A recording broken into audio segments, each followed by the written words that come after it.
মোরা ভাই কাপ নিয়ে লঞ্চে চড়া যামু, এটাই হচ্ছে মেন কথা। আজকে জিতমু, জিতা লঞ্চে চড়া ফাইনাল উঠমু, ফাইনালও জিতমু। তারপর আর কি কাপলে আর কি মোরা লঞ্চ করে আর কি বরিশাল যামু। গতবার তো বরিশাল চ্যাম্পিয়ন হবে, এবার কি আশাবাদী বরিশাল চ্যাম্পিয়ন হবে? এবারও ইনশাল্লাহ এবারও চ্যাম্পিয়ন হব আমরা। আচ্ছা, তো তামিম, তারপর আরো সিনিয়র ক্রিকেটার আছে, তো আরো জুনিয়ররাও ভালো করতেছে, তো এই বিষয়ে যদি কিছু বলতেন।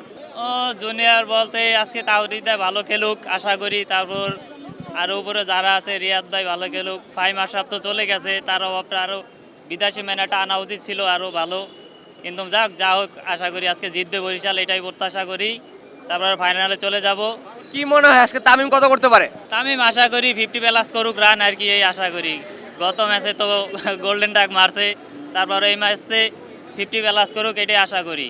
দাভিদ মালানো ভালো খেলুক, এটাই আশা করি। তাওহিদাই সবচেয়ে ভালো খেলুক, তাওহিদারও ভালো লাগে। বিশেষ করে কি আপনি তাহিদ হৃদয়ের বেশি ফ্যান নাকি? হ্যাঁ ভাই, তাওহিদারে ভালো লাগে। তামিম ইকবাল বেশি, তারপর তাওহিদারে একটু ভালো লাগে আর কি, তার শটগুলা ভালো লাগে।